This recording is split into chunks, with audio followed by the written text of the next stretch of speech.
Hamster, I've been looking for you.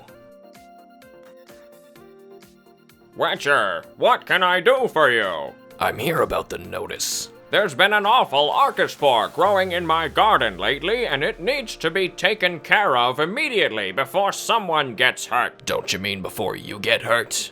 Archospores only sprout in places where terrible crimes have been committed.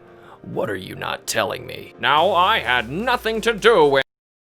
Oh, come on, did everything crash again? But you're a Witcher. You can fix it, right? Right? Finally, we get to review the Witcher series, starting with the original. Even though we're playing the Enhanced Edition, this game is buggy as all get out, and more prone to crashing than Hot Wheels and Beyblades. Oh, hold on, did that one just show how old we are? Geralt remembers Hot Wheels and Beyblades. So, is this title worth playing before the others? Or is it too buggy and outdated to even play at all? Let's find out. It's too buggy and outdated to even play at all. Now hold on! Let's be fair here. This game was created using BioWare's Aurora engine and was inspired by point-and-click adventure games, but spiced them up with some action-adventure combat. Considering what it is, this game is tremendously impressive. Oh, I wasn't complaining about it being inferior to games that came out a decade after it did. That's obviously unfair. I'm complaining about its massive bug list, the crash tendencies, and the game-breaking glitches. Yes, those can be frustrating, but the gameplay is still pretty incredible for what it is. There's really nothing else like it. Thank God. You play as professional monster slayer Geralt of Rivia, the Witcher for hire traveling the world, fighting off monsters, and desperately trying to choose the lesser from two evils in a tight balance between rocky racial relationships and politically catastrophic situations. This game can only be played with mouse and keyboard, and you can feel really awkward point-and-click adventure aesthetics during combat. You'll be repeatedly clicking on enemies to attack them in the same way that you click on loot and walk over and collect it. This occasionally causes accidental attacks, hitting friendlies, resulting in an absurdly strong headhunter to follow you to the ends of the earth until you are dead. If this happens, it's basically game over. But that's because this game has a tremendous focus on real meaning behind your choices, not only in combat, but in dialogue and in who you choose to help through your side quests and in the main story. I was shocked at how many possibilities were packed into this title, some decisions not even taking effect until chapters later. However, this compiled on top of the already complicated combat system with 2 swords based on enemy type, 3 different fighting styles to fit various situations, 5 magic attack varieties, side-slotted weapons, craftable bombs, potions, blade oils, a massive skill tree. It's a lot to take in. Honestly, that stuff comes naturally, as you'll be much more focused on making good decisions and trying to stay neutral. You'll lock yourself out of some quests, shops, and character interactions based on your choices. It's like a full-on D&D game with all the choices and real consequences. You still absolutely need a guide for this game. Though there is an extensive journal and quest tracking system, it can be quite cryptic and sometimes flat out wrong. I'd also recommend reading up on the wiki's bug list to know how to avoid accidentally pushing the game's buttons the wrong way and causing crashes. Honestly, crashes alone are what hurt my impression of this game more than anything. In a perfect world where it ran exactly as expected, this game played phenomenally. Aside from the long runs from town to town, looking for certain characters to spawn, plot to progress, and collecting the right amount of items for side quests with a very limited inventory size, there's still tons of other mini-games, side quests, and quirks that let you progress characters' dialogue and get some rare items or fill up on cash, like dice games, drinking, fist fighting, contracts, and... say it... romance cards you obtain like trophies by sleeping with various women throughout the game. The art was made to look like old raunchy illustrations, and because of this, got censored in some versions of the game. However, the enhanced versions returned them to their, full-bodied states. Yeah.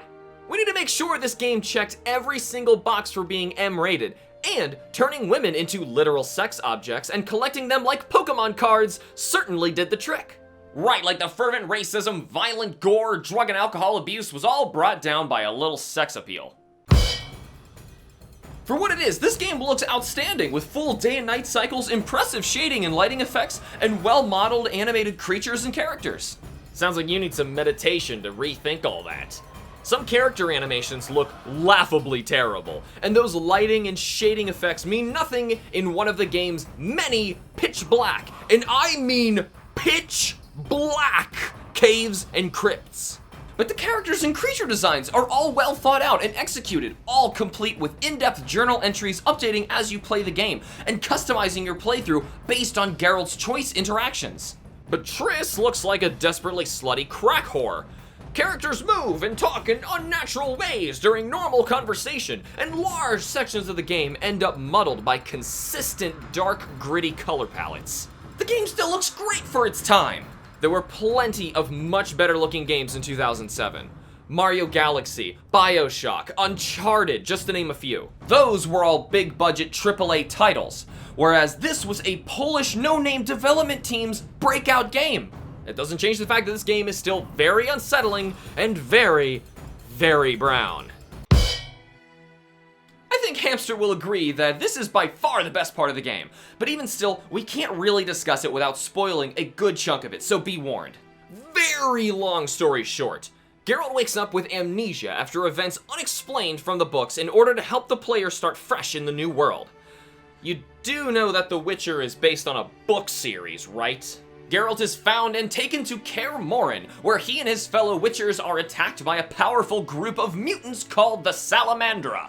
After dealing heavy damage to the fortress, the Salamandra escape with precious Witcher equipment, leaving Geralt and the others no choice but to hunt them down and find the reason behind this attack. Traveling to Vizima, Geralt rescues the young Alvin from a monster attack before the boy floats menacingly in the air, chanting an elven prophecy of foreboding destruction. Realizing Alvin clearly has some sort of supernatural powers that he just cannot control, Geralt leaves him in his old friend Shawnee's care. Like Shawnee, Geralt meets up with several old friends from the books whom he doesn't recognize, and needs to become more reacquainted with. This is great for new players, getting accustomed to the world of The Witcher, who weren't already weirded out by Alvin's exorcist scene. Once inside the halls of Vizima, Geralt hires an investigator to help him track down Salamandra. This leads Geralt all over the place, caught in the middle of political intrigue, backstabbing, and all sorts of trouble. A racial war breaks out between the ostracized elves and dwarven Scoia'tael clan and the elitist human knights of the Flaming Rose, where Geralt must pick sides and make enemies. During this debacle, Alvin is given an amulet for protection for his own powers, and it's revealed his visions and possession incidents can become much more intense left unrestrained, even transcending time and space. During all this, Geralt realizes that his private investigator was long murdered, and the leader of the Salamandra has secretly assumed his identity through magic. Geralt executes a plot to trick the Salamandra without giving up the knowledge of this guise, resulting in his eventual killing of the Salamandra leaders. But the war rages on, and Salamandra strangely keep on fighting as if nothing happened. During a particularly stressful moment, poor Alvin freaks out from the impending danger and uncontrollably teleports away. Vizima burns as the city is in complete war between its own races, with the Salamandra still operating in the shadows. Based on who Geralt sided with, you'll either fight through the Scoia'tael, the Knights of the Order, or both. After an intense battle resulting in Geralt finally fulfilling the king's request to cure his daughter of her curse, read the books, everything seems to come to a close before Geralt discovers that the Grand Master of the Order of the Flaming Rose, Jacques de Aldersberg, was actually the true leader of the Salamandra all along. They portray Jacques as a just and caring man with a stern, firm code for the people he cares about. He is revealed to be plotting to overthrow the king and take over the country himself in order to save it from the impending doom foretold by the elven prophecy. Jacques vowed to become the savior of the world after a lifetime of being plagued with visions of the future where this prophecy was not prevented.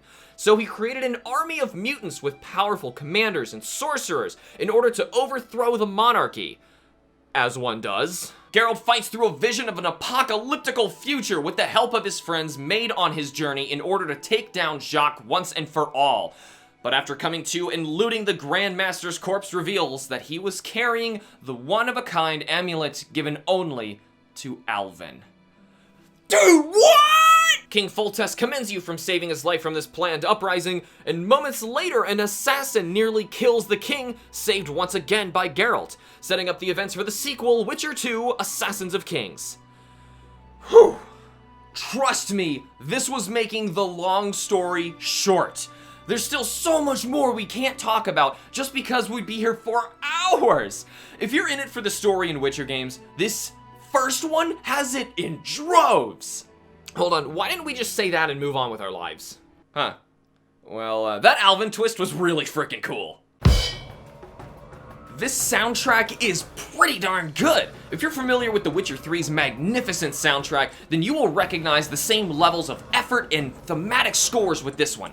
It's honestly good enough to play and trick someone to thinking you're actually playing one of the newer Witcher games.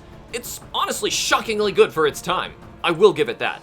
Everything is done in a way that ebbs and flows with the ways that the player is meant to feel about the situations. You're tossed between caring about characters and trying to save them while being given tough decisions affecting the major plot as a whole. It just feels right. The scariest sound is when the music suddenly stops seconds before the rest of the game fully crashes, losing all of your progress. We should also point out here this entire game is fully voice acted. Every dialogue tree in every variant of every playthrough results in unique, fully voiced speaking roles by the cast, most of which return to fill their roles in the other Witcher games. Even still, most of them are voiced pretty poorly, and sometimes to a comical degree. But even still, that's really impressive! Sometimes even the sound effects and the user interface just sound great. I'm so conflicted with this game, I have no idea how I'm ever gonna... If you're already a fan of The Witcher and its story, do not miss the chance to experience this incredible game. I slogged through this nearly unplayable mess so you don't have to. This game is an absolute masterpiece! Sort of. Are you confused yet? The positive gamer in me had low expectations going in with The Witcher, but was astounded with the incredible ride, awarding it with a well-earned 7 out of 10. Sure, awkward combat and bugs got in the way of my enjoyment, but the rest of me adored the fully realized world where choices truly matter, and yet the story is still nothing short of impressive. The critical gamer in me was appalled at the glitchy embarrassment that is The Witcher, giving it a grungy 4 out of 10. Though it has its merits, I will never play this game again. However, due to its consistently discounted, already low price tag, its value is certainly not up for debate, which in the end makes this game all the more worth it for fans of the series. But what do you think about the original Witcher? Tell us your positive and critical scores in the comments below. But if you think glitches and bugs alone make a game not worth playing, then you're just playing with yourself. I'm Geralt. I'm a Witcher. I am so strong. I am going to... Do you have an idea for a new episode of Playing With Myself? Join the discussion on Discord using the new Patreon perks in order to nominate and vote for future episodes.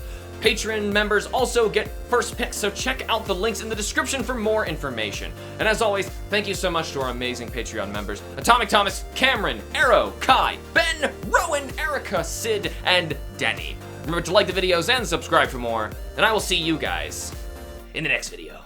Because I'm Geralt and I'm so great at games, I'm going to kill all the monsters. Oh, see ya! So great at games. I've eaten it. I'm going to use it to burn the countryside like Trogdor. And then I'm going to possess your mind and make you understand how absolutely amazing I am. I'm so darn good. Don't you just want to rub your body in oil and just rub it all over me and my games because they're so outstanding? Why don't you? Well, you're probably not attracted to Witchers. No, that's understandable. We're kind of really old, croggedy, and kind of ugly, and we don't really have emotions, so that's a thing. Sorry about that.